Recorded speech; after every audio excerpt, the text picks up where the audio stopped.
राज्य में black fungus का खतरा बढ़ने लगा है। रांची में ब्लैक फंगस से 2 और संक्रमित की मौत हो गई। झारखंड में ब्लैक फंगस से अब तक 29 मरीजों की मौत हो चुकी है। रांची में सबसे ज्यादा 11 संक्रमितों की जान जा चुकी है। अलग अलग जिलों में 58 संदिग्धों का इलाज चल रहा है। राहत की बात बस इतनी है कि राज्य में अब तक 78 संक्रमित स्वस्थ होकर घर लौट चुके हैं।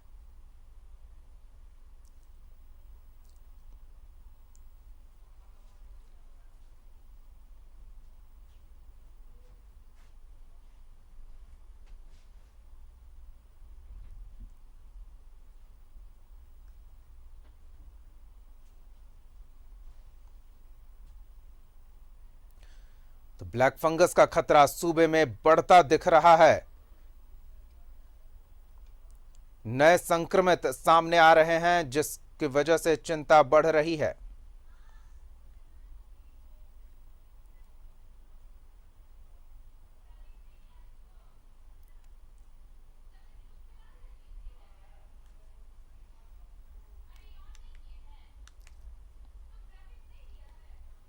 ब्लैक फंगस का खतरा बढ़ रहा है और सूबे में संक्रमितों की मौत भी हो रही है। सबसे अधिक मौत रांची में हुई है। 11 ब्लैक फंगस संक्रमितों की मौत हुई है रांची में।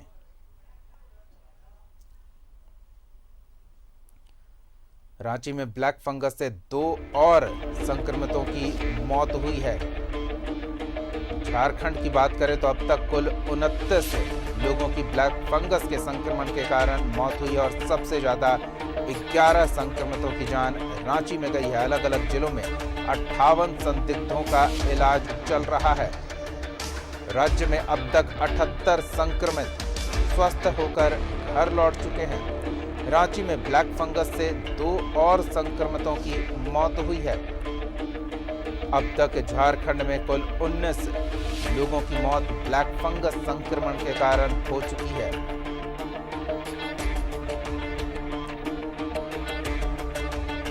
कोरोना संक्रमण के बाद एक और जानलेवा संक्रमण से लोगों को बचने की जरूरत है। राज्य में ब्लैक फंगस पहले ही महामारी घोषित किया जा चुका है।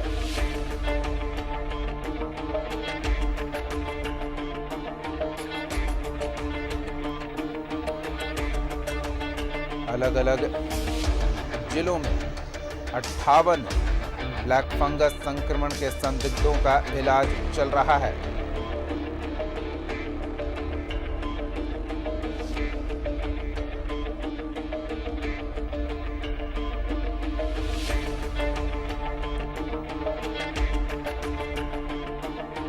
ब्लैक फंगस के संक्रमण का कारगर बचाव जरूरी है। अंजनी हमारे सहयोगी और अधिक जानकारी के साथ जुड़ रहे हैं। हम सीधे उनका रुख करेंगे और उनसे जानेंगे कि ब्लैक फंगस जो पहले ही राज्य सरकार ने महामारी घोषित कर रखा है, उसके इलाज में लापरवाही की शिकायत भी राजधानी में सामने आ चुकी है और राजधानी में इस संक्रमण से मरने वालों की संख्या भी राज्य के अन्य जिलों की तुलना में काफी ज्यादा है। ऐसे में इस जानलेवा संक्रमण से बचाव के लिए क्या पहल हो रहे हैं? अंजनी। देखिए दीपक, ये ब्लैक फंगस से अब तक पूरे राज्य में जो है 29 मरीजों की मौत हो गई है और सबसे ज़्यादा मौत का आंकड़ा जो है वो रांची में रहा है और कल भी 2 संक्रमित की मौत हुई है और रांची में संक्रमित मरीजों की संख्या भी ज़्यादा है। लेकिन ब्लैक फंगस से 78 लोग जो है स्वस्थ होकर अपने घर की ओर भी लौटे हैं। लेकिन चिंता की बात है और 58 ऐसे लोग हैं जो मतलब संदिग्ध हैं, उनका इलाज भी चल रहा है। तो कुल मिलाकर ये जरूर कहा जा सकता है कि कोरोना का जो साइड इफ़ेक्ट है वो इस ब्लैक फंगस महामारी में भी दिखाई दे रहा है। जहाँ तक आपने ये सवाल किया कि एक मरीज की मौत जो 2 दिन पहले हुई थी, तो उसमें बड़ा फजीयत भी हुआ था। हाईकोर्ट के संज्ञान के बाद उस मरीज का इलाज जो है रिम्स में किया गया और अंततः जो है उषा देवी की मौत हो जाती है।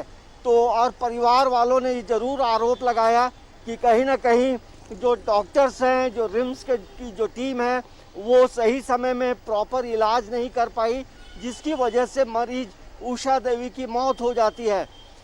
देखिए, ये जो ब्लैक फंगस है, ये आखिर ये बीमारी पहले भी होती थी, लेकिन कोरोना की वजह से जो कोरोना के जो मरीज रहे, जिनका इलाज चला, उन्हें ज़्यादा मात्रा में दवाई दी गई और जिसके साइड इफ़ेक्ट जो है वो मतलब ब्लैक फंगस के रूप में साफ तौर से नज़र आने लगा।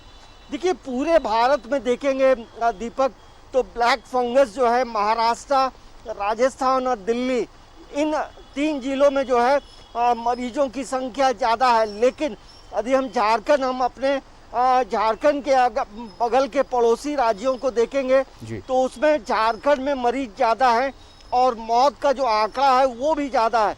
कहीं ना कहीं जब कोरोना के जो मरीज इलाजरत थे तो उन्हें जिस तरह से एस्टेरॉयड की मात्रा अधिक दी गई और जिसके साइड इफेक्ट इस बीमारी के रूप में नजर आया, उसके बाद एक हड़कंप सा मचा पूरे भारत में और एक जो केंद्रीय स्वास्थ्य विभाग ने फिर एक सर्कुलर जारी किया कि जो एस्टेरॉयड की मात्रा जो है वो एक लिमिट मात्रा में देनी है।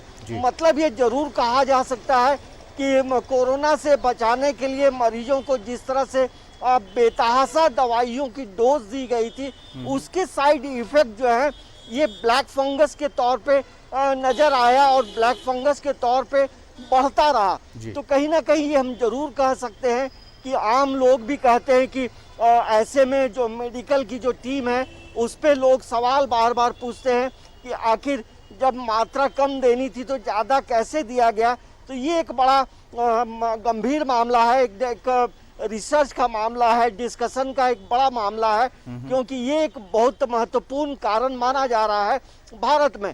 तो हमें लगता है झारखंड में महामारी घोषित की गई है और अभी भी जो मरीज हैं, मरीजों की संख्या अभी भी मतलब हम कह सकते हैं ज़्यादा है और रांची में लगभग 37 मरीज अभी इलाजरत हैं।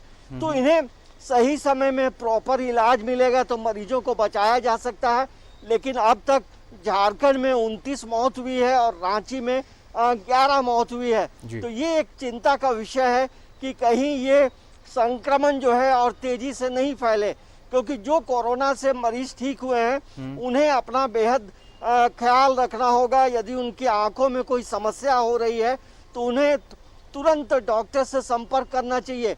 रिम्स में व्यवस्थाएं जरूर हैं, लेकिन यदि सही समय में मरीज नहीं पहुंच पाएंगे तो मरीज की मौत भी हो सकती है। यही वजह है कि 29 मौत हुई है। लेकिन ये पूरे ये संक्रमण काल में ये भी अच्छी खबर है दीपक कि 78 मरीज जो हैं ब्लैक फंगस के वो अच्छे होकर घर भी लौटे हैं। तो डॉक्टरों की भी एक जिम्मेदारी है। जिस तरह से उषा देवी का जो मामला था, हाईकोर्ट को संज्ञान लेना पड़ा, तब बाद में ऑपरेशन हुआ। तो हमें लगता है कि अब ब्लैक फंगस को लेकर महामारी सरकार ने घोषित जरूर की है, लेकिन इसमें और बेहतर तरीके से काम करने की ज़रूरत है, बेहतर तरीके से रिसर्च करने की ज़रूरत है। और ये जो मरीज ठीक हुए हैं उनका तमाम लोगों का लिस्ट राज्य सरकार के पास है। तो सरकार को भी चाहिए कि ऐसे लोगों का एक ट्रेस आउट किया जाए और उनका एक बार फिर से जो है पूरी तरह से मॉनिटरिंग कर उन्हें बेहतर एक जो जांच शिविर है, ऐसे मरीजों का एक बार जांच शिविर लगाना चाहिए। लोगों को ये महसूस होना चाहिए कि सरकार इस दिशा में सकारात्मक पहल कर रही है कि संक्रमितों के इलाज के लिए पर्याप्त प्रबंध हैं और संक्रमण के लक्षण दिखने पर मरीज को फौरन अपने नजदीकी स्वास्थ्य केंद्र जाने की जरूरत है। धन्यवाद अंजनी इस तमाम बातचीत और जानकारी के लिए।